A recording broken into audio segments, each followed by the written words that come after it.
was born a unicorn. I could have sworn you believed in me. Then how come all the other unicorns are dead?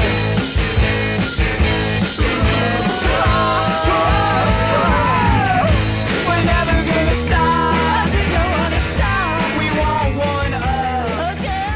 The Unicorns were a short-lived Canadian band existing from 2000 to 2004. They released 2 albums and they have had 1 reunion since.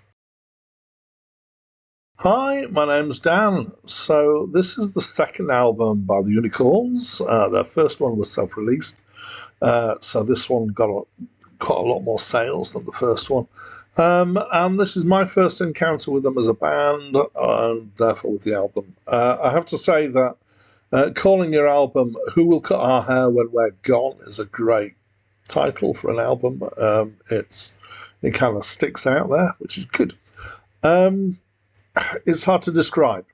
So I've seen the term indie pop floating around for this. I feel like I want to coin a new genre name of art garage, because it's kind of lo-fi garagey in some ways, but it's also got the kind of more interesting aspects that tend to be there in art pop and art rock.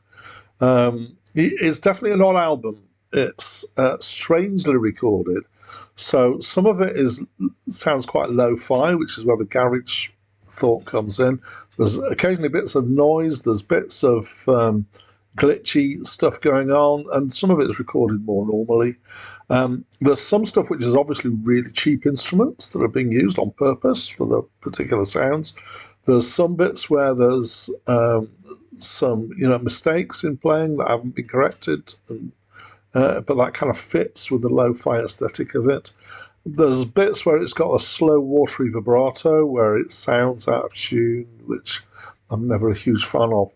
But despite all the low-finess of it, at times, not all of it's like that, and it's got this kind of level of interestingness, which I often associate, say, with art pop, art rock, or maybe new wave, and it's kind of inventive and unusual, I would say. So the vocals are okay. They're quite high. There's guest vocals at various times.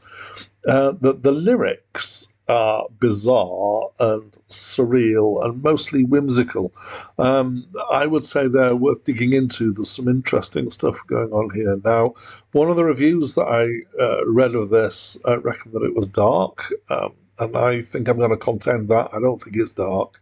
I think it's curious, but mostly it's kind of shiny and kind of not naive, that's the wrong word for it, but kind of this kind of studied, almost kind of ironic approach to stuff. There's one track I want to pull out, which is called Child Star, which has got argument between 2 people going on, and it kind of ends with "I hate you, I hate you, I hate you, I hate you," going backwards and forwards. Again, I think not in earnest. I think it's either telling a story or it's done kind of tongue in cheek.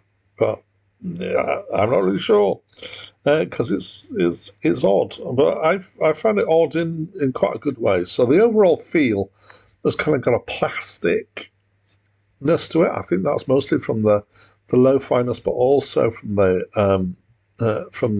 toy instruments gives it that feel.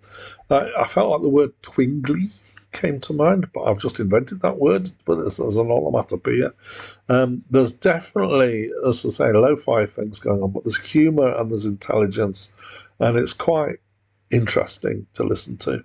So I reasonably liked it. I thought it was, in terms of lo-fi stuff and low aesthetic stuff that I've heard, I was quite taken with it compared to some other stuff. So, yeah, not bad. What do you think? Please let me know through the comments box. That's it from me for now. I'm still a big star. No, you're not. Yes, sir. No, you're not. Yes, sir. No, you're not.